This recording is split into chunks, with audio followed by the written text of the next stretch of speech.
Hello, and welcome back to Goalie Interference. May 11th, we're still doing Goalie Interference, and the Golden Knights are tied in a series 2-2, and shit got real last night up in Edmonton. Mike McKenna from the Daily Faceoff is here writing fantastic pieces about this series and many other series. What is up in St. Louis tonight? Yeah, it's raining. I'm having a bang, What's up? Bang energy. Yeah, no, I've got my puck drop coffee. I don't mess around. I had some puck drop coffee this morning, actually, thanks to them, as always, and great product. So yeah, my daughters are on the ice every Thursday for an hour back to back, and it's pretty fun. But it's cool because they're also starting to get engaged with what's going on in playoffs. 7 and 10 years old, and now they're realizing what NHL hockey is kind of all about. Yeah, this is cool. Yeah, and like they've really got their favorites, like one of them's rooting for when the Maple Leafs and the Lightning were going at it. It was really cool because they both have favorites within that. They play this NHL 97 game, or not even NHL 97. I'm trying to think of what it is. It's on the Wii, but that's the two teams that they always played with. And so those are their nobody's a Golden Knights fan. We can't get a Golden Knights fan out here at some point. They definitely liked the Golden Knights when I was covering the team, and they still have some golden. We lose them. There we go. Mic turned off. Looks like your microphone turned off there. I cannot hear you right now. So I am going to say that hopefully Mike figures this out and gets his mic back there. Wait. Oh, I heard you for a half. Yeah, I got it there. So what happened was I was putting the Jersey / Carolina game up on my second screen, as you can see me looking upward, and it threw off my mic. In any case, what I was going to say is, let me preface this show real quickly by saying that there were some upset Vegas Golden Knights fans at myself for writing an article about how the Edmonton Oilers need to change to beat the Golden Knights. Well, this isn't because I'm trying to coach the Edmonton Oilers, folks. It's because I'm paid to write, okay? And I'm paid to give analysis. And I could have very easily, after last game, written the same article for the Vegas Golden Knights. What they need to do to beat the Edmonton Oilers. It goes both directions. It would be a similar article. It would be a similar article, really. Maybe not the goalie, but yeah. So in any case, it's not because I'm rooting against the Vegas Golden Knights, anybody. That's not the case at all. All this was doing was providing arbitrary analysis on how Edmonton needs to do some things better to be in that series.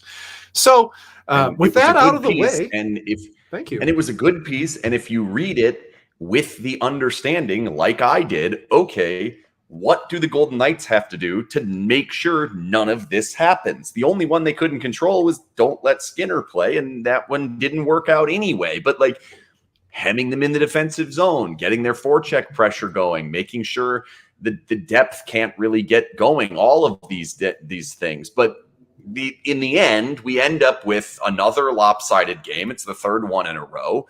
And we end up with a barrage of what I call loser hockey. For those of you that are new to SinBin, I'm not sure how many are. Loser hockey is when a team has decided that they can no longer win the game, and so they start trying to injure people. Sometimes the winning team in playoff games also engages in loser hockey. The Golden Knights were certainly all in on loser hockey. It starts with Stevenson grabbing a guy's stick on the bench, and Stevenson every once in a while gets himself in these positions. We then have the Petrangelo play that is absolutely ridiculous, and we'll talk about that. You've got the Nurse situation where he gets the instigator in the final 5 minutes. It's effectively an automatic suspension. When all the push comes to shove, what do you take out of how that game ended? And I guess more importantly, how it's going to bleed over into the next game. If that game would have just ended with a big old fashioned dust up, I really wouldn't have cared. And I think it would have been fine, especially if it would have ended with Nurse and Haig. That's a great fight. Yeah. It was real passion. Like, and Ken, and I know you're not down with fighting a whole lot. And to be honest with you, I think fighting without a purpose is just stupid. I really do. But not in this game, not in playoffs. It doesn't feel like that at all. What ended wrong and what really didn't need to happen was Petro whacking Draisaitl and taking a suspension. Terrible. Because it's completely inexcusable from a player who's a Stanley Cup winner, as a captain in the league, who got carried away. And we are going to go in, and we're going to go into depth on this, I'm sure. But remember, it doesn't matter what happened to him before. It doesn't matter what Evander Kane did. All that whataboutism that's taking place right now doesn't matter. The NHL looks at the play, and that play is Alex Petrangelo taking his stick over his head, whacking like an axe, like he's chopping wood, a backhand wood chop at Draisaitl 5 seconds after he got rid of the puck. He looked at him, he went, fuck this guy, and he whacked him pretty hard. It's exactly what happened. That's a clear-cut suspension. There's no way around that. And it doesn't matter what Evander Kane has done whatsoever. That's the bottom. And I think the biggest part of it to me is, if you take a step back from all of what has happened and you simply put that clip on, just roll that clip on your screen at any point. We're not going to do it on here because I don't need the NHL coming after me. Everyone's seen the clip. Roll the clip. Ignore everything else that has happened in the game and just take that clip. Put any two jerseys on those two players. If that play is not suspendable, every single game, the rest of the playoffs that is not a 1-goal game will end with that play. Every single one. And you know why? Because why wouldn't you?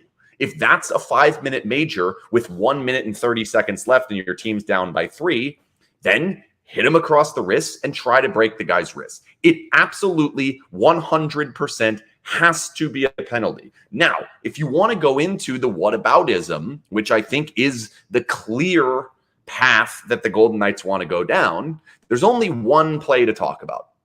The entirety of the series, there's one particular play to talk about, and it's Kane running after Petrangelo at the end of the second period of Game 3. That is clear intent to injure. It's clear anger. There is something there. Now, there's also a whataboutism in that Petrangelo shot the puck at Evander Kane right before that draw happened. So the play was stopped with 4 seconds left in the period. Petrangelo shot the puck at Evander Kane, pissed him off. Now he comes. Now, if you watch that play in depth, there's intent to injure. It's not a hockey play. However, the cross-check hits him in the shoulder, rides up, he sees it, he gets out of the way a little bit. It is not a suspendable play. It's borderline 5 minutes. They could have potentially called it 5 minutes. They called it 2. It's not a suspendable play. So everything else, did they miss a cross-check on Kane going into Petrangelo about a minute and a half earlier? Yeah, probably. That's not a suspendable play. It's not a suspendable play. Is the cross-check on Mark Stone's back in the first period that leads to the Golden Knights goal, or the Golden Knights goal against, a suspendable play? Absolutely not. Could it have been 2 minutes? Yes, it absolutely could have. It very well could have. But you cannot ever cross the line into doing something that's actually suspendable. If you want to fire over that Kane one, perfectly fine. But watch the rest of the suspensions this season. The level it has to get to cross the threshold into a suspension is much, much deeper than what Evander Kane did to Petrangelo in that particular instance. I don't like Evander Kane. I don't like the player. I don't think he's any good anymore. I think he's been a nuisance to this series. I wish he did not play. I would prefer he's out of the series. I think that they literally kicked him out of the last game for doing nothing. He took a penalty that they didn't call, and then they kicked him out of the game because guys wrestled him. That's what ended up happening. He's a nuisance to the game. They should kick him out the second the game is 2 goals apart, just for being himself, and it would be proper. However, he has not done a single thing in this series that was suspendable. And Alex Petrangelo did something that was horrifically suspendable. I want to get your opinion on this. I thought one game was incredibly fortunate to the Golden Knights. I do not believe he should play the rest of the series personally. Well, I think those types of plays should be suspended heavier than they are. Even like you always go, oh, regular season, that's a 2 or 3 gamer. And I don't think the playoffs should be any different in my eyes. I remember earlier this year, Andrei Svechnikov, was it Svechnikov? You know what? It was Kuznetsov of the Washington Capitals. Oh, slashed the guy in the face. Kyle Burrows, I think. He slashed the guy in the face and got like 1 game. And I'm watching that going, this should be a 20-game suspension. Ridiculous. You slashed a guy in the face. To me, I agree with you, but that's just not what they're calling right now. So we can argue that's blue in the face. Absolutely not. And we don't need to. It's fine, right?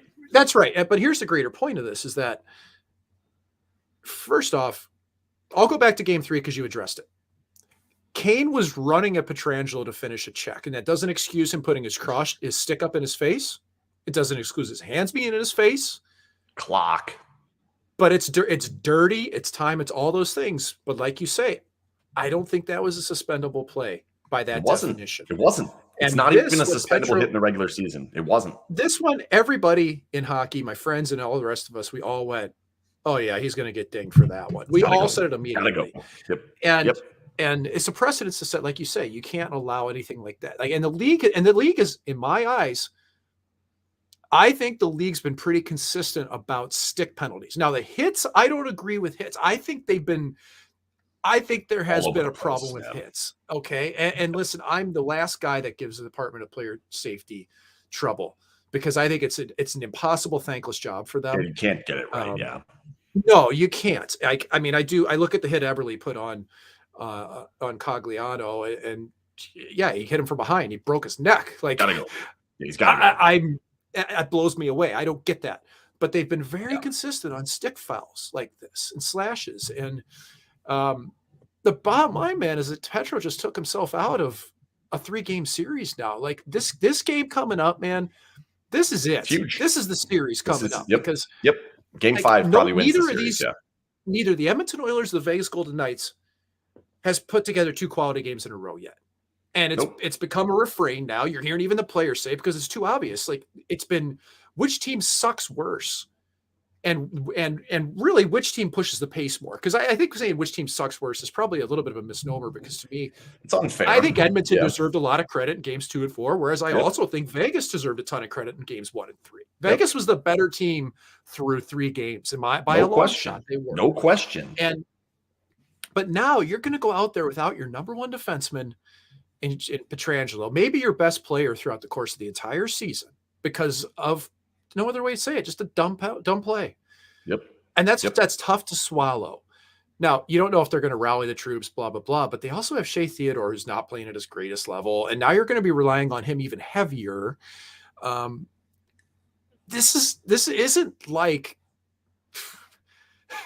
this isn't like Marchessault slashing a guy and being out of the lineup. Right. You know what I mean? As good as he's been, like, you need your D against it's closer to Stone. It's closer to Stone, right? And I can make the argument Petrangelo is more impactful than Stone. And I think that kind of the most obvious place to go is how do they kind of deal with this? And then on the flip side, how is Edmonton going to deal with theirs? So Department of Player Safety has offered the opportunity to even it up. We see it in NHL games all the time. 2 guys punch each other. They even them up. Sometimes one guy slashes the other guy in the nutsack, in which case you've got to go to the box yourself, Shea Theodore. Can't do it. Like, that happened. I know that there's a couple cross checks in the back. The second you hit him in the nuts, you're going alone. Sorry. So that one, whatever. Nonetheless, they're not big. How do the Golden Knights deal with this? They're just not.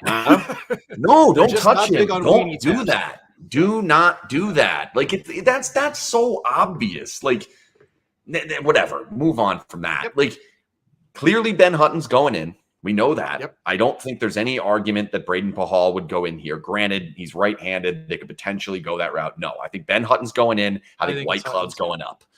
So it's White Cloud going up with Martinez. They're going to leave McNabb and Theodore together, and then Hutton's going to play with Haig. Haig has to switch sides. He's done it quite a bit.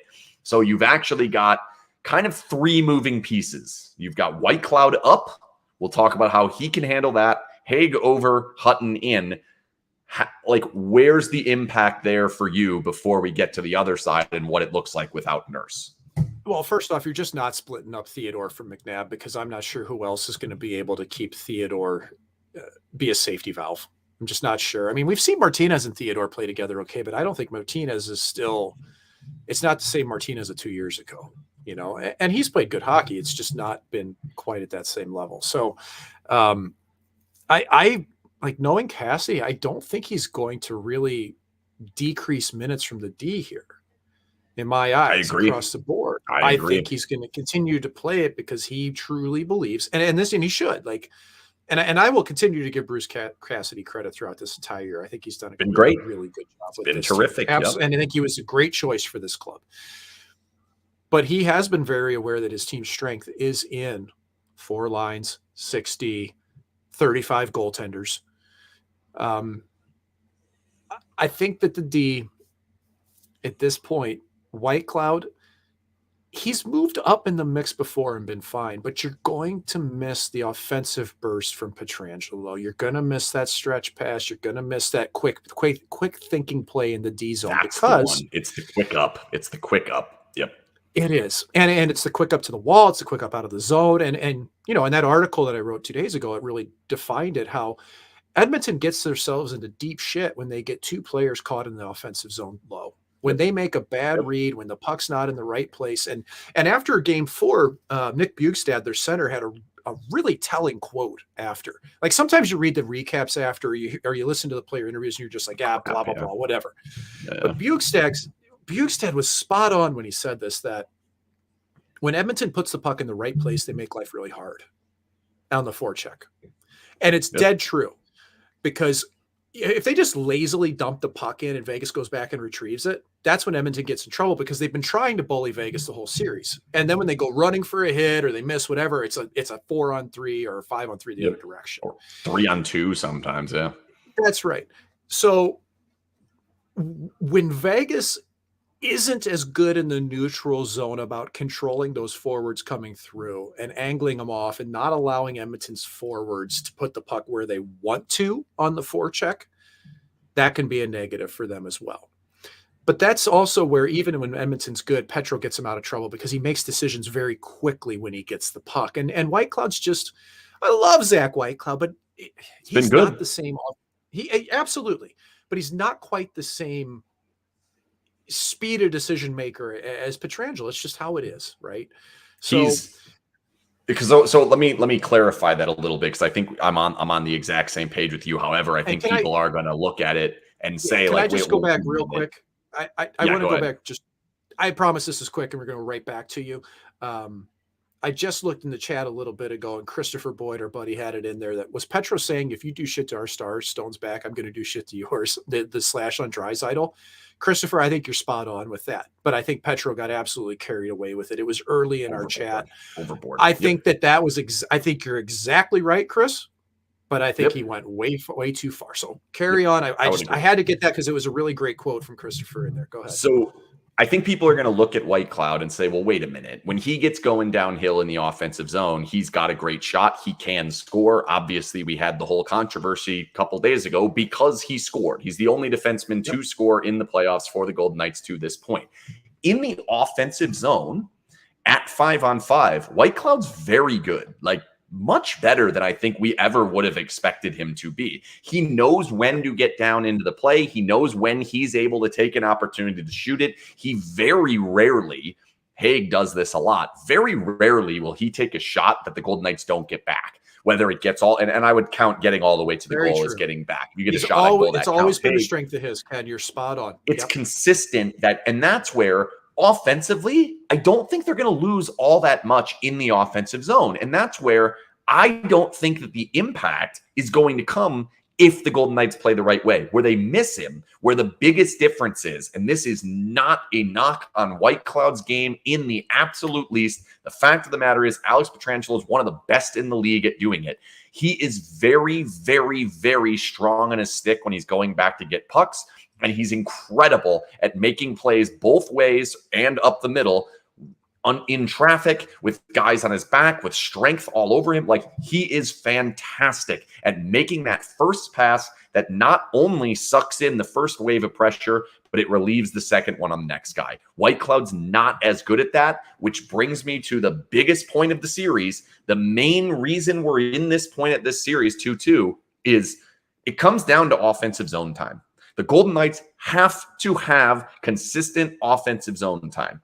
Game 1, they had it. Game 3, they had it. Game 2, they had none. Game 3, they didn't have any until the third period or when they were on the power play, and their power play is shit. We know that. It's not getting better. It's not going to get better. So it comes down to, can they exit the zone with the new pairings? And that's the part where, to me, it comes a little bit down to, does Edmonton have their game? This is the first game that truly scares me. That if Edmonton's on and Edmonton's playing the right way, I don't know that you're going to get consistent exits from all three groups. I just am not sure about it. And that's where I'm hoping, if it goes that way, we finally get the game where the occasional exit, the occasional controlled entry can flip the game over. That just hasn't happened to this point. Whoever's been better in the first 8 minutes of the game has been better for the rest of the 52, all of the games. Every single game. Draisaitl scored 4 goals. The Golden Knights were still better for all of it. I'm wondering if this is finally the game that we see that flip, and that's where I think it's going to come down to having good moments more consistently from players that we might not expect to have those good moments. The perfect breakout pass from Ben Hutton will all of a sudden flip the game back, where so far it hasn't really gone that way. Yeah, no, I think it's a good question to ask. I think it's real. But, we can take that, and I think you're bang on. I don't have anything to add to it. I totally agree. We do have to look at this from the other standpoint, that the Oilers are now going to be missing Darnell Nurse. They're missing, and that's key.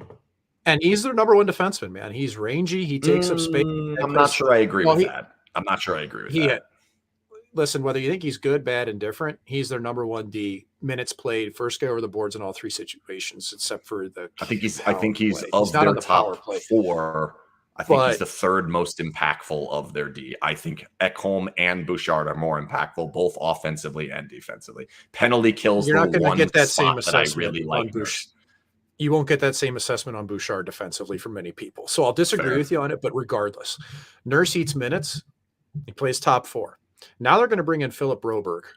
That's not the same player, even though he's played in the series. He's played, and he's been fine. But he's not that same rangy type of D that Nurse is. And I think Nurse, honestly, in front of the net hasn't been great in this series either. Like, he's gotten lost. I think Edmonton has gotten, in the games that Vegas controlled, Edmonton got crossed up in their own zone. And I think Vegas is doing it purposefully. That Vegas knows that if they get their routes going, cross sauces, give the puck to each other, that man-on-man at Edmonton's a fucking mess in their own zone. Dude, I'm all amped up on this bang. I'm cursing. I apologize to everybody out there. Jim Jimerson of the Jimerson Law Firm. You can come after me if you care to here. We're going to hit on you in a second here, buddy. But, I think Ekholm's their best D all around. I think I would agree. I would agree. I would agree with you. But they're going to miss Nurse. So I think Desharnais goes up, by the way. I agree. Go ahead. But the bottom line for me with this team with Edmonton is that their transition game isn't as predicated by their D. They got a guy named McDavid. Okay. Yep. I mean, whereas, the Golden Knights, hey, they got guys that can fly, but they still need those first couple passes because they're not quite as aggressive neutral zone anywhere else as Edmonton is. And what Edmonton does well when they're playing well is also what can get Edmonton into trouble, as we just described a little bit ago with their fortune. And they play a system. They do also play a system that kind of encourages them to get these transition opportunities. They're willing to take a little bit of a risk, fly the zone. Anytime a defenseman jumps up off the blue line, if Vegas offensive defenseman jumps off, that's where they're going to fly the zone on the weak side. And you're going to really doesn't take a very difficult pass to spring what's either a 1-on-1, 2-on-1, something of that sort. At worst, it's a 3-on-2 with Vegas having a forward back. They're going to continue to take those opportunities. And I don't think Nurse has been a huge impact player in making any of that happen. To me, The difference is still going to come for both teams in how are they going to play if they have offensive zone time. If the Golden Knights have a bunch of offensive zone time, you're going to notice that Darnell Nurse is not playing. If the Oilers have a bunch of offensive zone time, you're going to notice that Alex Petrangelo is not playing. Now, I do think Darnell Nurse is one of their key penalty killers. Most of their players were saying after the last game that Darnell Nurse was the reason they were 0 for 4. The Golden Knights were 0 for 4 on the power play. Well, they don't have him now. So maybe we have an opportunity here for he's blocking a lot of shots. He's getting in stick lanes. I don't know that it's that good, but yeah. I mean, the Golden Knights had 10 shots on goal on the power play. It's not like it's a great power play, but they did put 10 shots on there. So I would argue that Skinner actually made a positive influence on the game. And it's fair. I think that the Golden Knight power play can be better. It's a home game. You're going to be a little bit more amped up. I do think that's where I want to go next, which is how they're going to call the games. I think that's going to be significant. But before we get to that, I want to tell you that this show is brought to you by the Jimerson Law Firm. Jimerson Law Firm is one of Las Vegas's preeminent law firms specializing in high-stakes business, civil, and family litigation. When winning matters, need 2 out of 3. Seek out the Jimerson Law Firm. They are always fantastic supporters of SinBin and have been for a long time, and fantastic supporters of this show. So you've got the madness of how the last game ended. You've also got the madness of how game 2 ended. The Golden Knights are now up to 105 penalty minutes in the 2 third periods of the games they've lost. Think about that. 105 penalty minutes in the 2 third periods that they have lost. It's bad. Like I'm not going to call everybody names here like I kind of want to, but it's ridiculous. So does it not remind you of Frank the Tank in Old School when he's in the locker room smashing the chair against the lockers going, "We got to keep a composure," as he's smashing the chair, right? Exactly. With no shirt on, burnt. Phenomenal. So in this game, you've got 2 players suspended. You've got a lot of heat with Kane's still going to be in the game. Stone's upset about the calls that were not called against him. He's talking out about it. You've got McDavid yapping about wanting the suspension. You get all of this. I think your refereeing crew coming in, and I don't know who it is yet. I don't think it's going to matter. They're going to want to take hold of this game quickly. And that's going to come down to Vegas starting well, because you're going to have to draw the first 2 or 3 of them. And I don't think it's going to take much to draw them, but we know that Vegas drawing 3 and Edmonton drawing 3 is not equal. It's just not. So I think they got to be careful to really, really, really be focused on get the puck in deep, get the forecheck going, keep 5 guys on the right side of the puck, and don't do anything obviously penalty needy. Is that a term? Penalty needy. Something they absolutely have to call early in these games, this next game. I think it's fair because I don't ever think that the officials are the reason why a team wins or loses. I'm never going to buy that from anybody. But I think that the Golden Knights have to be very aware of the fact that being the least penalized team in the NHL all season long was a big strength of theirs, especially against the Edmonton Oilers. You can't give them power plays. And given how this series has gone, and every series is under the microscope because there's 2 games every night. Everybody watches all the games. All the officials see these games. They all talk. They know that this series in particular has become a powder. Penalizable. Yeah. Penalizable. That's a really penalizable. Word. Yeah. Now, who created that? We want to give PD Vaz. That's sick. I like that. I said no penalizable plays. I like it. I said something a couple of days ago. Instead of the Islanders, I said something completely goofy, and I can't remember what I mashed up, but somebody else had already, I don't know. There had been a T-shirt made of a word that I didn't even. This one's good. No more penalizable plays, at least early in the game, because they're going to be looking for them. That's right. Well, here's what I hesitate to ever say they're looking for penalties. I don't believe they're looking for penalties, but I think what they're doing is looking to control a game and a situation, a series that has been out of control before. So it's not like they're going out and saying we need to put them in the box and set the tone. That's but fair. They're also saying we're not going to let this game get out of hand because we've seen that happen. And so all that does is put their antenna up. And when officials have their antenna up, yes, they tend to call more penalties. So listen, I basically went on a long-winded way of saying, I think they're going to call this one pretty tight, man. Yeah. And so what Vegas can't do, though, is play hesitant. They got to keep playing hard. What they have to do is keep their sticks in their hands and off the other team, not run anybody from behind. And you know what? If you go out and you're a little horny and you accidentally trip somebody or whatever, you just live with it because it's going to happen. But they got to be in control from the start because, man, like this is just key. Like you can't, even if Edmonton doesn't score, it's a terrifying moment to see them coming at you on the power play. Like even if you get through that, I don't think you gain momentum killing an Edmonton power play. I don't. No.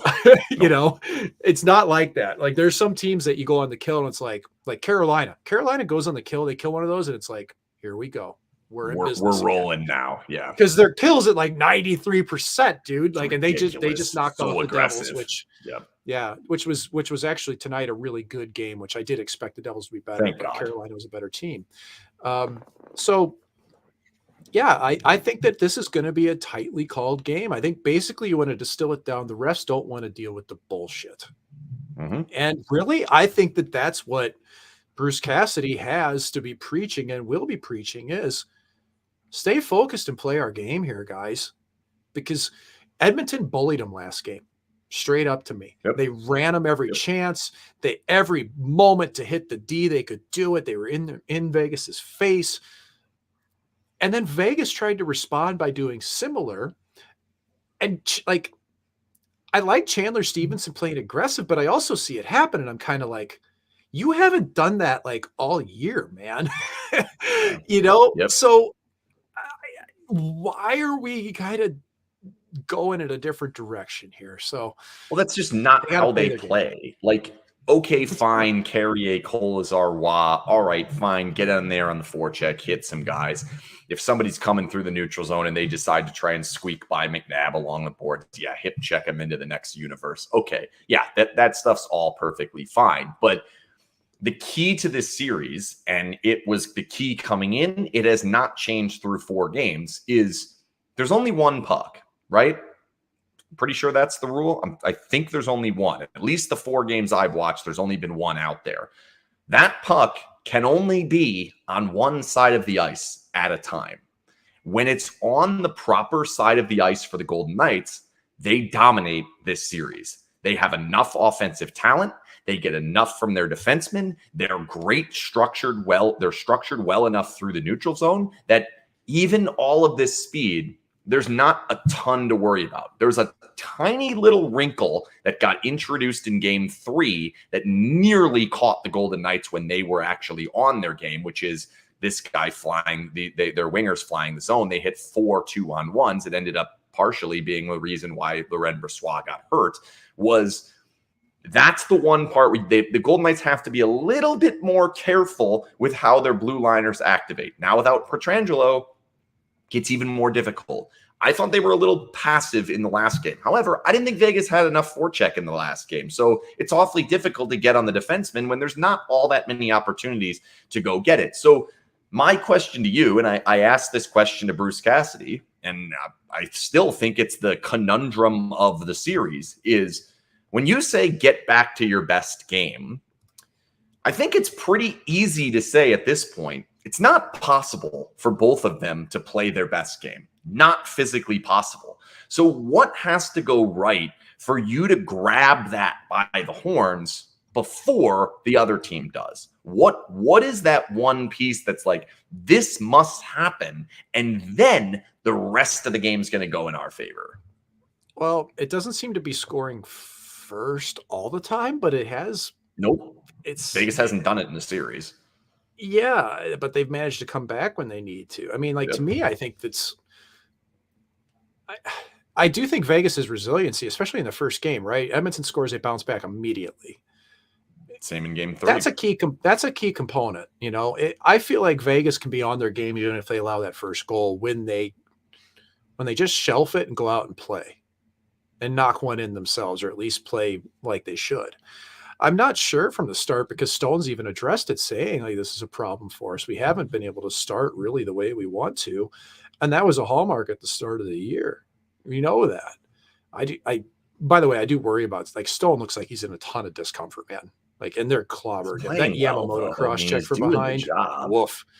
I know, but my point, it really worries me that he's like one bad cross check away. Like, it just makes me nervous. But to me, it's one of those things where you have to kind of just push it to the side in your own mind. And I think that he has to push it to the side in his own mind. Is like, either his back's going to hold up or not. And as long as it does, you got to just keep playing the same way. He's been impactful enough. He's not been a problem in any way in this series. In many ways, that wasn't what I was suggesting in any way. So, no, not a bit. We've seen him get hurt in playoff series and go cold. Like, we've seen that. That's not happening right now. Yeah. But it usually happens from game 5 on. I tell you this, though, I think with Vegas, it really does matter when their 4 lines are going, because I hate going 11-7. It's something that Edmonton does occasionally, or did. They're not going to do it anymore now. I'm sure, on defense. Nope. And when I say 11-7, I mean 11 forwards, 7 defensemen.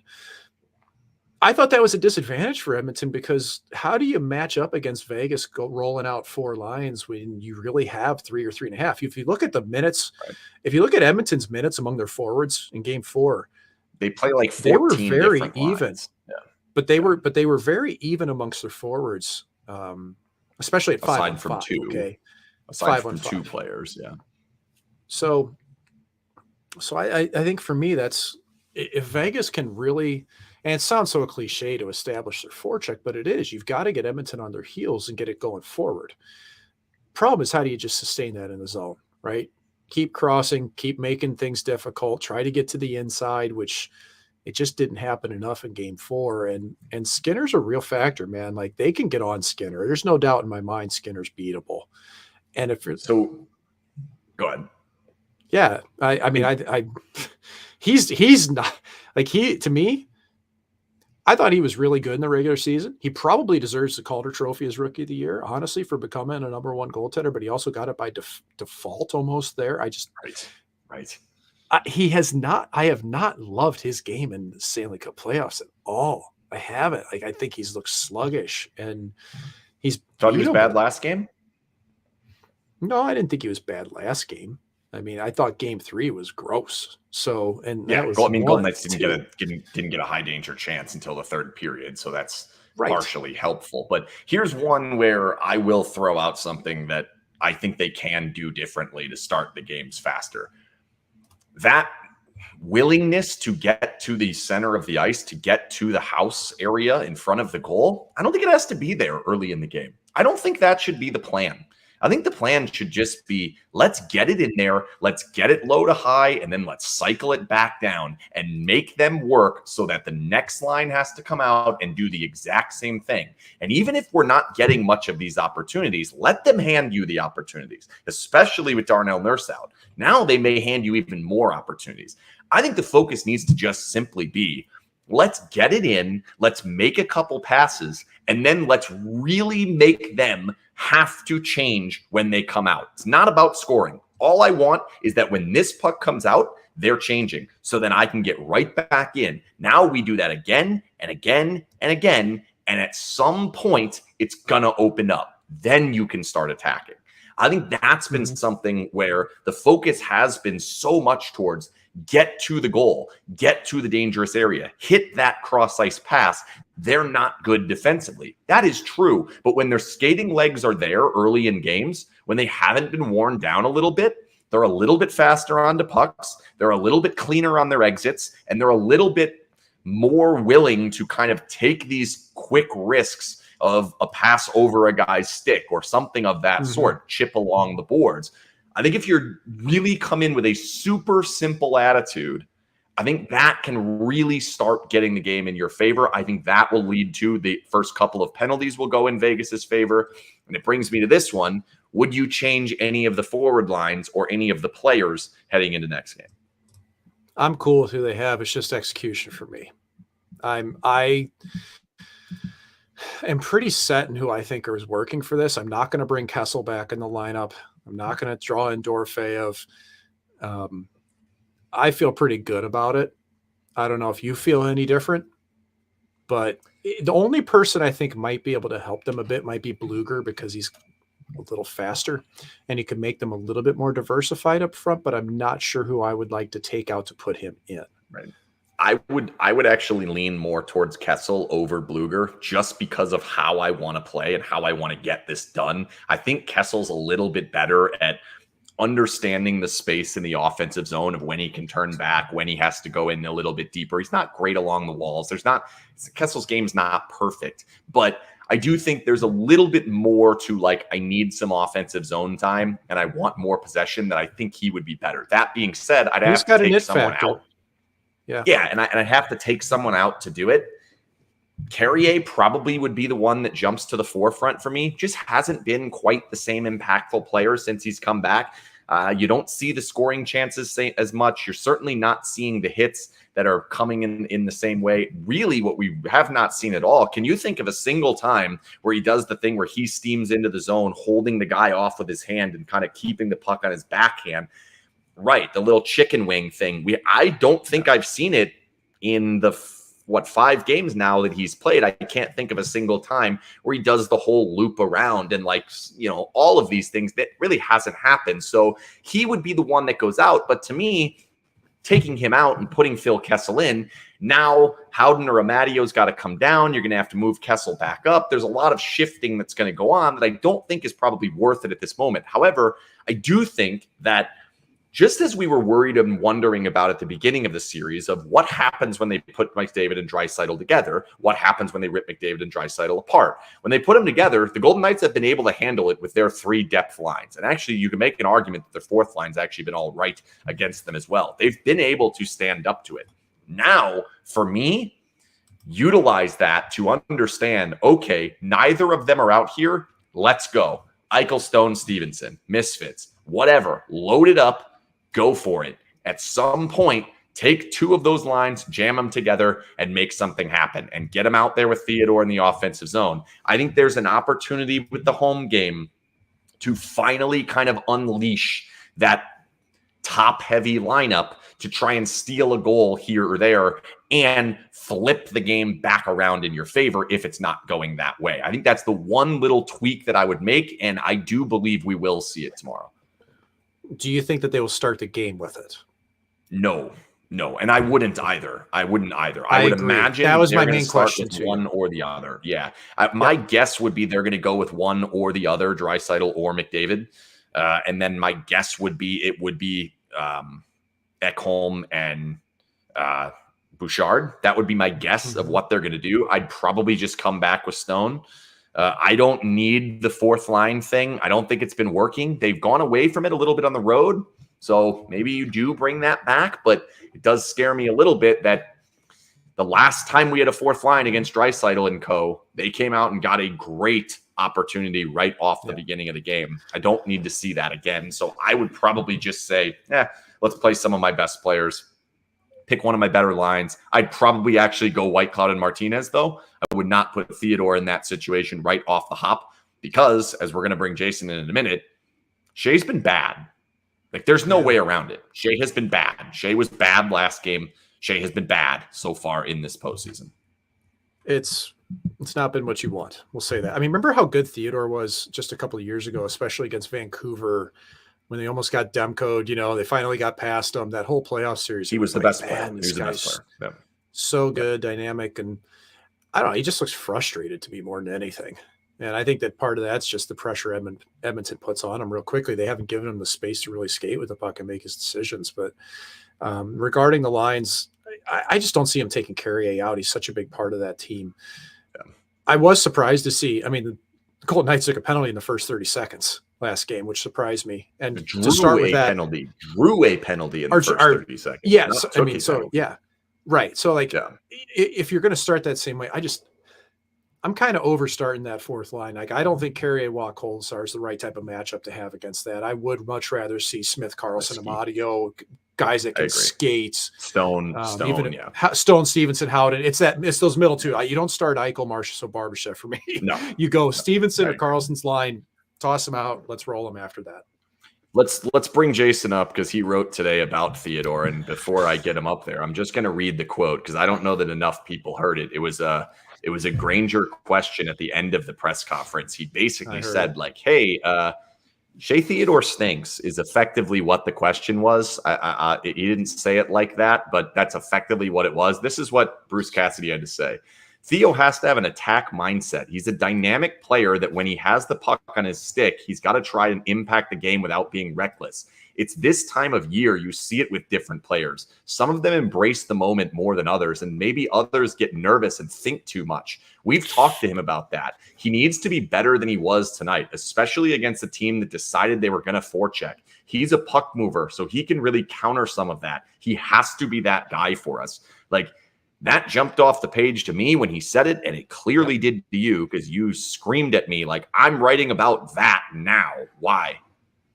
Well, I mean, you guys said it right from the start. It looked like he just didn't have it. I mean, the two slashes, in my opinion, just sort of making up for bad defense, right? That's kind of what they were. And then overall, I think Cassidy said it. It's kind of scary to think this, but maybe he is a player that gets a little bit nervous in the postseason. Mike just brought it up in the bubble. He wasn't. He was an outstanding player, but I mean, overall, he's not been that guy that Cassidy just described, and they really need him to be. Yep.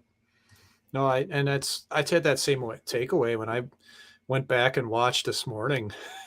Again, Cassidy's presser, I just went, ooh, because I mean, but listen, hey, like Bruce, he's not afraid to speak in generalities, but it's pretty rare that he goes kind of deep on one player unless he's prompted a bit. And he was just blunt. Like that's a real assessment.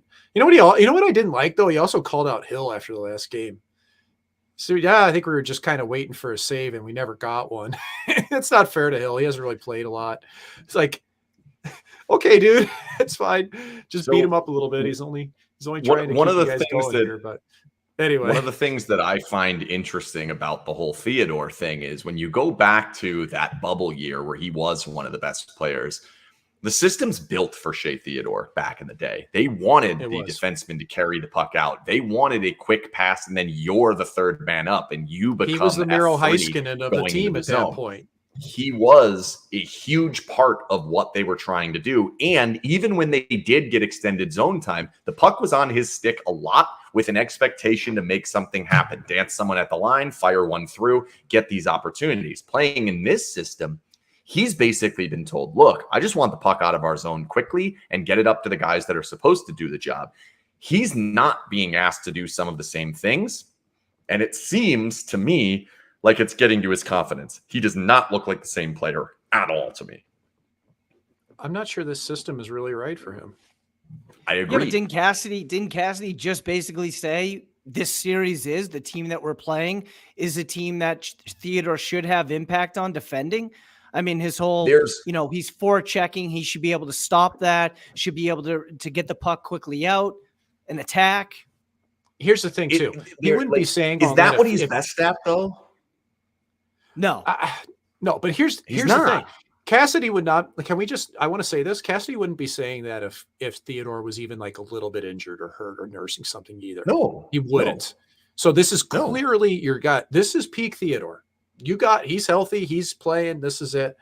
To me, the best part of Shea Theodore is when his feet are moving, when he's got the puck on his blade, when he's walking the line in the offensive zone, when he's got the stones going to take it to middle ice and shoot the puck and go forehand, backhand on penalty shots, which you won't see in overtime anyway. Like, I don't see any of that. I think he's always been a fairly decent stretch pass guy, and he's good lugging it, but this isn't a lugging type of offense for this team. It's get it to the forwards and let's get moving. Those first couple strides under DeBoer were like, get them going. Well, you need 3-4 strides. And I know Shea had a pretty good regular season. He did. He put up, I don't know, how many points was he at? He's less than, it was a good year for him. Let's see. Do you know what they were calling him after the game in Edmonton? Shea, play him more.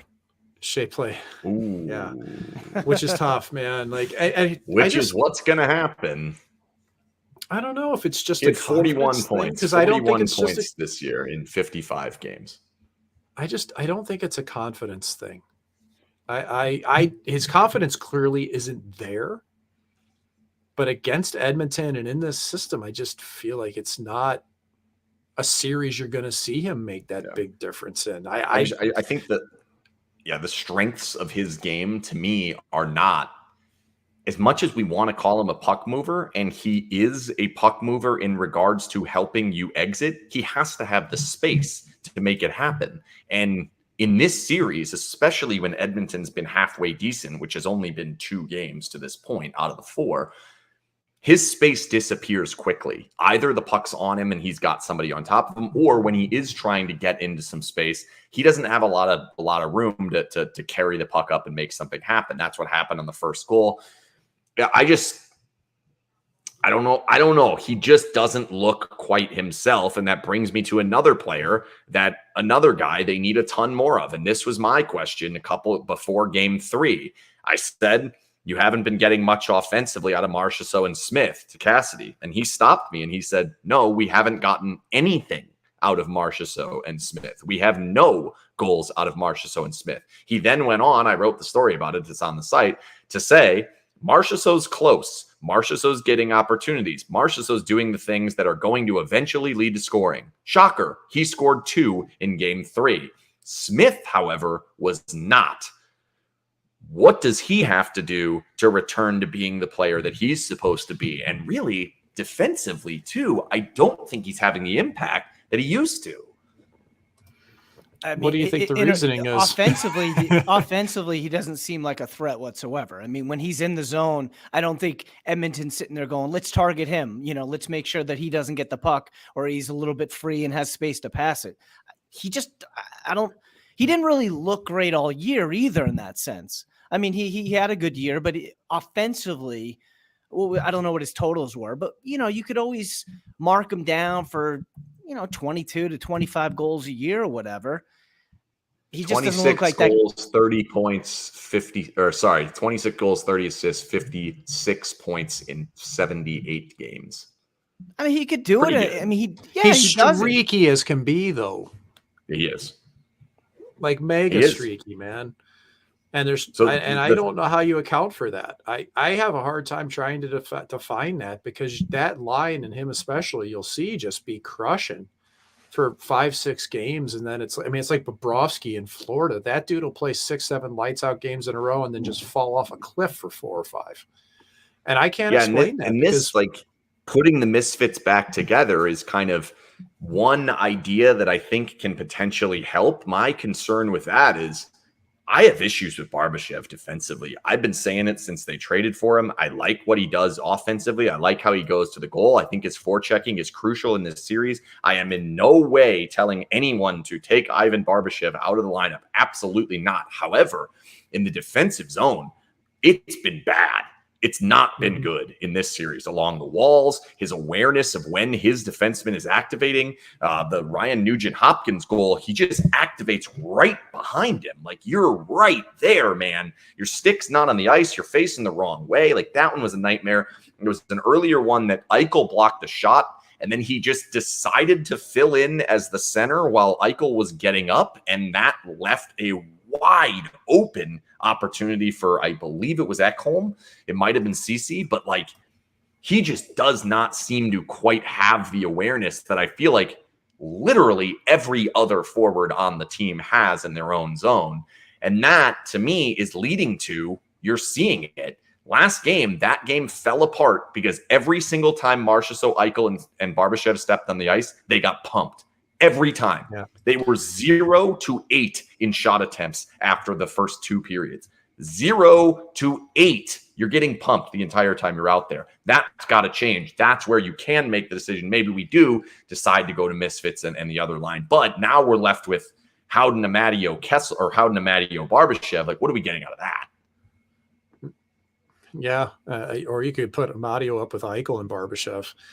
And then that brings the question of like, well, you want to play 4-line hockey. You want to play 3-pair hockey. But now I've got Ben Hutton and Nick Hague paired together. And I've also got a third line that doesn't necessarily fit in what I'm trying to do. All of a sudden, you're a 9-forward, 4-defenseman team. And I don't know that you can roll it over and get the game going in your way. I think you just have to get better matchups for Eichel with Barbashev out there, which is certainly possible in a home game. Well, remember what Barbashev came from, a mess of a defensive team in St. Louis, and I saw it a lot this year. He's a versatile player. He can fit anywhere, but that has been a knock. I mean, you could even go back to the trade targets that Frank Saravalli wrote for Daily Faceoff long before the trade deadline, and that was one of the things on Barbashev's that at times he can, for lack of a better term, space out.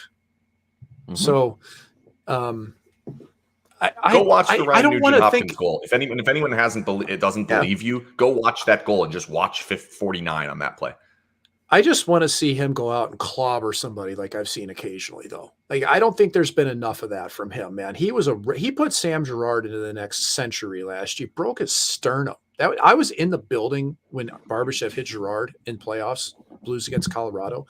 That sound, you could hear that throughout the whole building, and the whole building gasped. And there's been a little bit of that here and there. But I think that when he plays an elevated role, he doesn't feel like he has to assume that same type of Chiker mentality, like when you're playing with Eichel and Marcia. So you're not thinking I'm going out to crash and bang, as opposed to when you're on a third or fourth line. So yeah, but if the other team are being physical, and I mean, they, not targeting Eichel as much as Stone, but they are chippy with Eichel. Yep. Oh, they are. But I kind of think that, like, the way this series has gone, I wouldn't want to mess with the lines now. I'm with you that I think you can change them up real fast if you need to. Here or there. And I don't mean wait for like a middle second period. No, 6 minutes into the game for one shift before a timeout. Like, yes.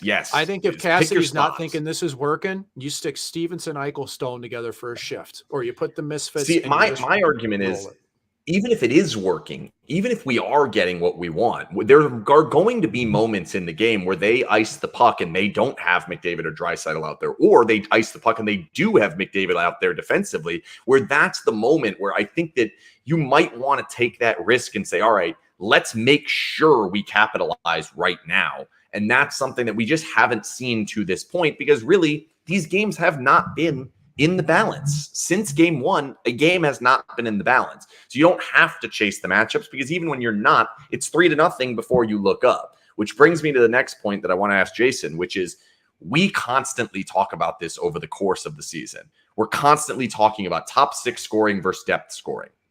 Which team is going to get their top 6 scoring? Which team's going to get their depth scoring? The first couple of games, everyone made the same comment, and I think people are still making the comment. Edmonton has no depth. Vegas is all depth. Well, it's stopped. Vegas is not getting depth scoring anymore, and Edmonton is. All of a sudden, like, McLeod has a goal, or Fogle has a goal. Somebody else scored, like Bukestad got one. Nugent-Hopkins finally got on the board. They're starting to get it. Is that a wave? Are we in the middle of a wave here where it's going to come back because the Golden Knights are going to play better at 5-on-5? Or is this starting to be concerning? Is like, well, wait a minute. Maybe the depth players of Michael Amadio, Brett Howden, Ivan Barbashev, Nick Waugh aren't exactly good for a goal a game as a group. Oh, yeah. I mean, I guess the expectations were pretty high if we were going into the postseason expecting that from them. And maybe you're right. Maybe over the regular season, we just expected that because that's what was happening. As of right now, I mean, that the next game there's likely to be a Draisaitl or McDavid goal. So if they're adding those on top of the depth scoring, and then they're getting defensive scoring as well. I mean, right now, all the Golden Knights need to do is score. I know that defense wasn't great last night, but if they're scoring, at least they're keeping up. And that's why maybe moving the misfits together does open up Riley a little bit, and Marchessault gets back on track. But yeah, I think that there's definitely a problem here. I think our expectations, and it's probably our fault, we went into the postseason expecting more than really we probably should have. This series alone, you look at the names and you say, okay, well, we have all of these players that have been doing it against Winnipeg, and they have players like Nick Bukestad, Ryan McLeod, Kyler Yamamoto, and Klim Kostin. And we're like, well, I think the Golden Knights players are better than that, at least with the lineup as it is. Right, Mike? I think there's also some bias towards our own team with that. Klim Kostin has been awesome for Edmonton this year. It's just he could hardly stick in St. Louis. So you have past memories of him not being a factor at the NHL level. I think that Edmonton's been there and is close, at least depth-wise. But Jason, I think you nailed it. Whether it's coming from the depth or coming from the D, there needs to be more scoring. And you could take a page out of Carolina's book. Like Carolina, man, where's their scoring? It's not coming on the power play. You want to start spraying and pray? You want to start praying? They did win a game on the power, but no, here's my point. Their D has been very actively involved in what they're doing in their scoring. And that scares me.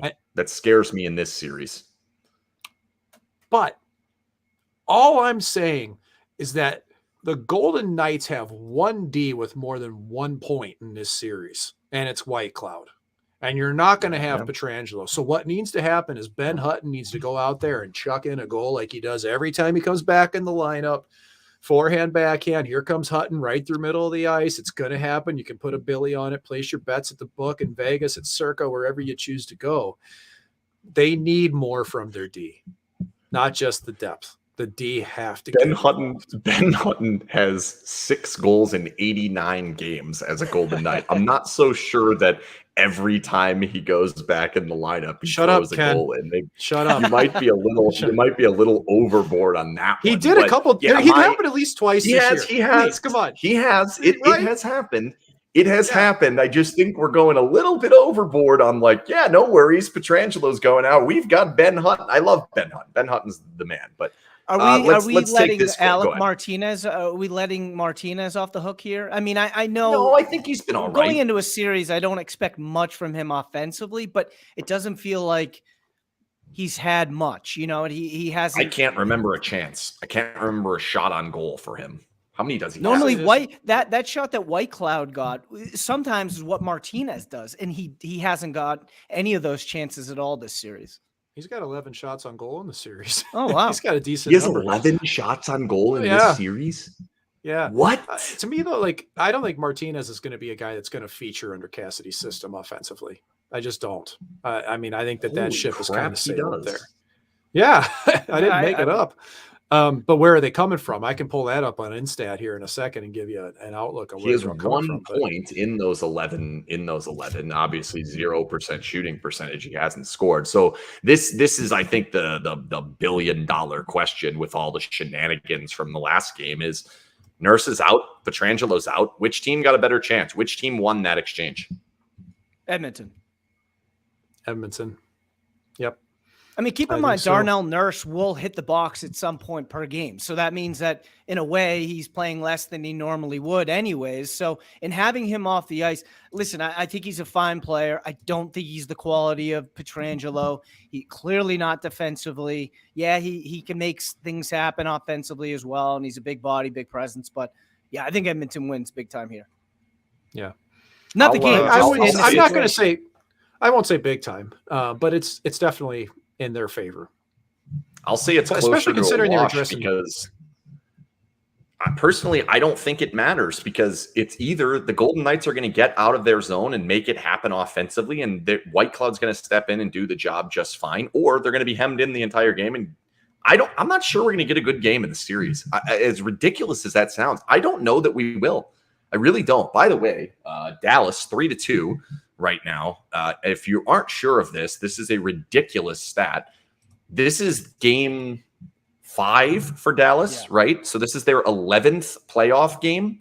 In all 11, when they have won or lost, Edmonton has done the exact same thing in their following game. So for the Golden Knights, you are cheering for Seattle, not only because I think we would prefer Seattle in the next round, but and we're talking most of the times that Dallas gets blown out, Edmonton gets blown out. When Edmonton blows someone out, Dallas blows somebody out. When Edmonton gets a player that scores 4 goals and loses, same thing happened to Dallas in the same game. It's pretty wild.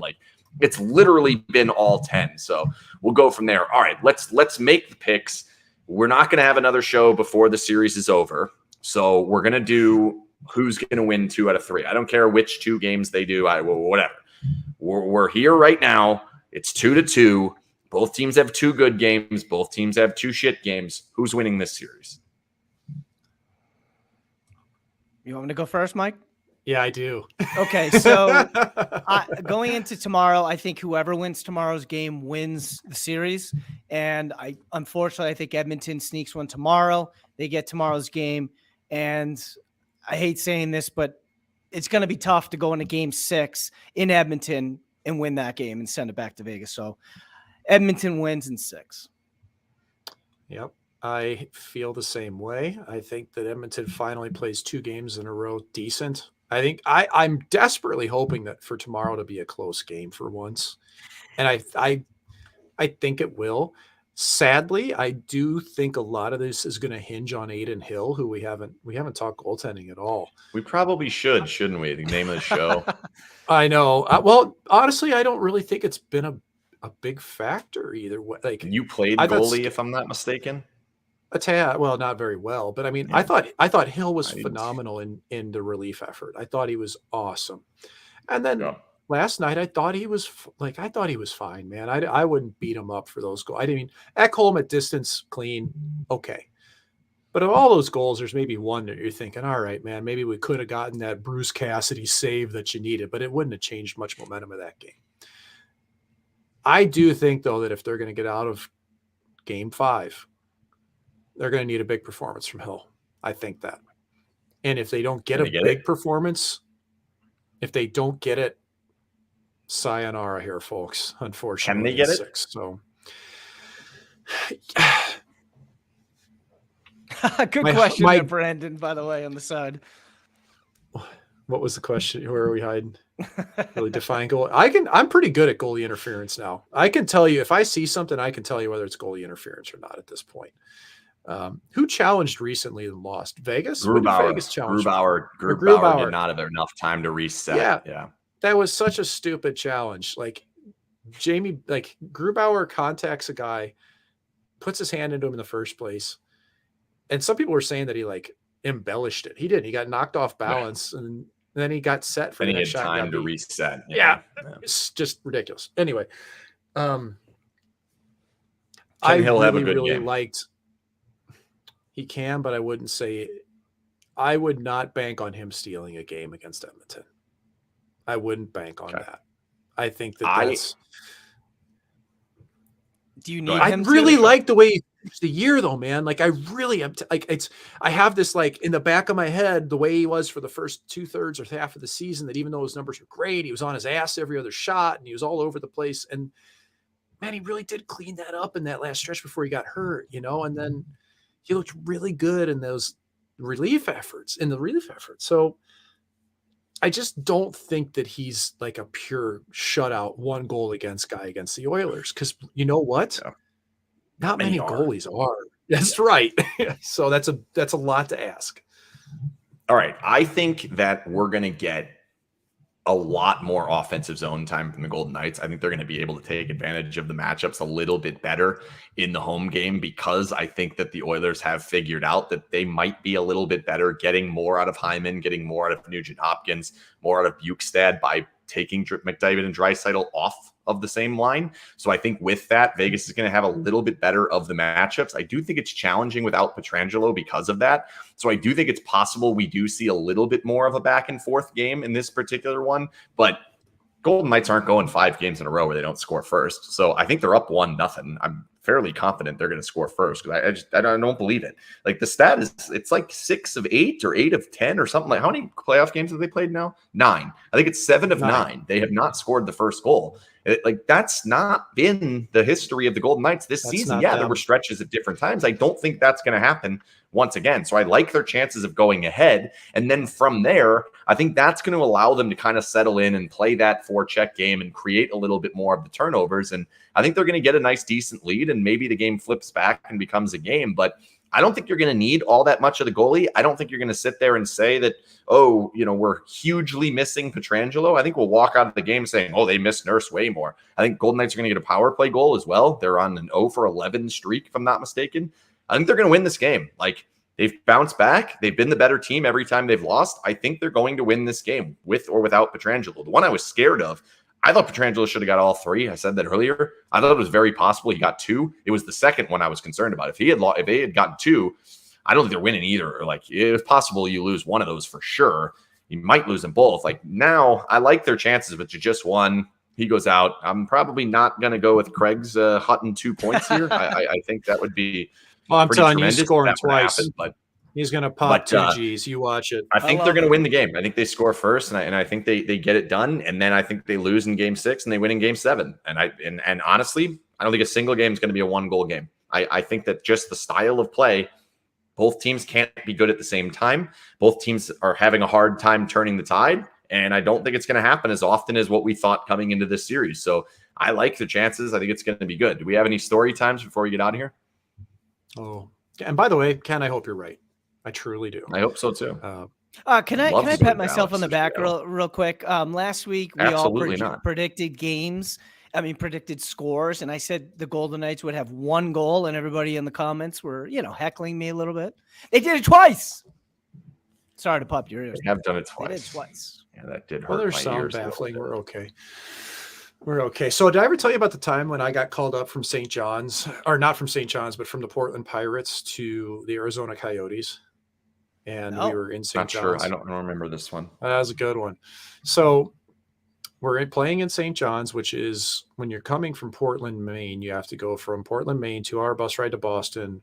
Then you have to fly from Boston to Toronto, then fly from Toronto to St. John's. It's a full 12-hour day. It makes no sense. You're flying backwards, back west to go east. It's just mind-numbingly silly, but that's how it works. So coming home is the same way. So if you ever been to St. John's, Newfoundland, happens. Oh baby, that's a whole place. Okay, there's a place called George Street, and they're open till about 4 a.m. Well, the bus ride out of Dodge is like 5. Okay, so it's one of those where you pack your stuff up, maybe you come back, take a small nap, get on the bus, off you go.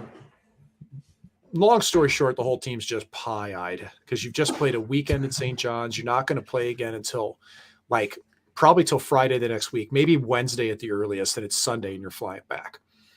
So I get on the bus, 5 a.m. All of us are just groggy as can be. And we fly to Toronto. And we get to Toronto, and I learn that I'm not going to Boston. I'm going to continue on to Chicago that night and dress for the Arizona Coyotes. Oh, boy. I couldn't buy enough water at that point, thinking, I simply cannot end up in this game tonight. Please don't let me end up in this game tonight. And so I fly in. I've got black and red pads instead of the off burnt red that we used to have with Sienna. The Coyotes.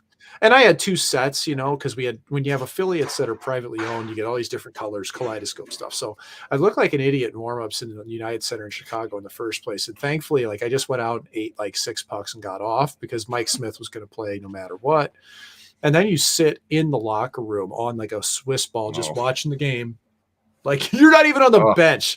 The first time I ever saw a game in Chicago was when I went last year to see a game and was up in the press box. Okay. That was the first time I'd ever seen a game in Chicago, despite the fact that I had dressed National Hockey League games in that building. So you don't even go out for the anthem, which sucks because the anthem's awesome in Chicago, even though I think the atmosphere is awesome. I hate the cheering during the national anthem. I don't like that at all. It's unique though to them. It is. And I guess they're okay with that. So whatever. I mean, we yelled night during the national anthem in Vegas. The one in Edmonton is really Blues. Cool. Yeah. What do they do there? They put the anthem singer in the stands. They just pick a random spot in the stands. And the last game here, the game 3, he was right underneath the press box. It was really cool. Get to see it. And then they all sing. He sings one verse, and then they all sing. It's really cool. Last game, they had him next to a guy that was dressed he looked like Will Ferrell with the checkers. He was doing Will Ferrell dressed up. That, yes. Face paint checkers, in LA. So people in Edmonton started to replicate him. Spit and Chicklets actually ripped my picture from my Twitter feed and did a side by side, and they didn't give me credit for it. Figures. Jerks. They're not big on that. I like those guys anyway. It doesn't matter. Yeah, I just gave them a pounce on, hey, this is mine kind of. But so the guy singing it's next to somebody dressed like Will Ferrell with the checkerboard face, and behind them is a guy in a Habs jersey that looked like Arbor Jack guy with a mustache. It was hysterical. But so anyway, I backed up that night in Chicago after being out until probably every bit of 2:30 for me. It wasn't terrible. But I've never been more nervous during an NHL game, right? Like I'm sure if I went in, I would have been just adrenaline. You didn't get in? No, God, no. But okay, good. I can tell you guys legitimately, this is 100% truth, everything. I never played a game guilty in my life. I practiced a few games, a few times. So actually, AHL or NHL? Both. I mean, but it would only happen for myself. Usually it was after it was like a team party or a special occasion. Like I remember in Ottawa, we had our team Christmas party. If you ever get Mark Stone cornered, ask him about it. I ended up emceeing the Yankee gift exchange, and I'd been on the team for a month and a half. And I don't know how, because I think I was the oldest guy on the team too. And I think I had two. I think I had 2 bottles. Like I was miserable. Okay. Like I'd been away from my family for almost 2 months at this point, like living in a hotel away from everybody. Like I was in a bad spot, man. And I think I'd had 2 bottles of red wine at that point. I was having a great time. And it was not great when I woke up the next morning. Cause I can't remember if we didn't practice, but we had a visit to the hospital of all things. And we showed up, and I don't know how I got through that. And by the middle of the day, I started to feel better. And Craig Anderson and I and Max Lajoie, we went for pizza downtown Ottawa and went karting after. And I was okay. I don't know. But I can remember the one time in Portland that same year, 2 years, it was the next year actually in Portland, 15, 16. I think I played 3-3. If I didn't play 3-3, I at least played 2 games in a row. And we won them both because it was a really big weekend. And I know I played well and all that shit. And I remember coming into our head coach, Scott Allen, at the time. And I'd known Scotty. And I've had Scotty in 5 cities, I think, as a coach. Like, if Scotty ever wins a Stanley Cup, I'm going to be there in a heartbeat, right? He's that type of guy to me. He's a Mount Rushmore type of guy for me. Amazing guy. He's assistant coach of the Washington Capitals. But I walked in there the next morning after, and it was the next day of practice, Monday. And I go, Scotty, tomorrow's my birthday. We don't play till Friday. I had a pretty good weekend. I said, I'm going out tonight. So tomorrow I'll be here. Live with me. And I'll never forget it. We had a leadership group the next morning, and, being in the leadership group as one of the old guys and stuff, and the representative of the goalie delegation, I got through the meeting and I went and puked in the bathroom after the meeting. I did it with like my knee guards on because I'm a next day puker. If I get really after it, I'm a next day puker. And I got my gear on. I went out and practiced. I came back in. I think I puked again afterwards, and then I went home and I just went full Dracula in the bed and didn't move for a solid 7 hours. Arms crossed in the bed, just Dracula. And my wife just dies laughing thinking about it. And then, I think I hosted dinner that night. I think I actually cooked dinner and hosted dinner. But the next day at the rink, I'll never forget it, because Scotty looked at me, Scotty Allen, the coach. He's like, Macca. And he has this big time, like, Boston accent. He's from South Boston, New Bedford, Mass. Oh, yeah. Macca. He goes, I thought we were going to need frickin' toothpicks to keep your eyes open. I don't know how you got through the meeting. He goes, I'm glad you had fun on your birthday. So, hey, man, it's a perfect example, too. Yeah. You got to tell a story. Perfect example. Like I told him in advance, I'm going out. I know this is the right time for this. Just live with me. And if you do that with coaches and you show up and you put your work in and everything, they're good. And fun moment in my career. In the future, you got to give us some Mike Smith. You got to give us some Mike Smith story down the line. I can do that for you. Smitty's a character, man. Good. We'll save that for the next one. We've gone too long already on goalie interference. This show is always brought to you by the Jimerson Law Firm. Jimerson Law Firm. Seek them out when winning matters. Seek out the Jimerson Law Firm. They are fantastic supporters of this show. We have at least one more left. Hopefully we have more than one. We're definitely doing one more, but hopefully there is more than one. We'll be back. It would be Wednesday again, right? Because they would play. I do this every single show, and I look like an idiot at the end of it. Yeah, we'll be back next Wednesday, either after Game 7 or potentially on the road towards the next series. We will see. That is it. Good night, everybody. Thanks to Mike and Jason, and thanks. Oh yeah, and I didn't. I should mention Vegas Night and Day Heating and Cooling for sending me on the road. It was good. Edmonton's. There's nothing to do. I'll tell one thing. I looked up the top things to do in Edmonton on TripAdvisor. Number 11. Now, that's not that far down the list. There's like 30. Number 11 was the airport lounge. I'm not joking. Look it up. What a city that is. Heading back. But yeah, we found some good food. All right, that's it. Good night, everybody. Thanks, Jimerson Law Firm. See ya.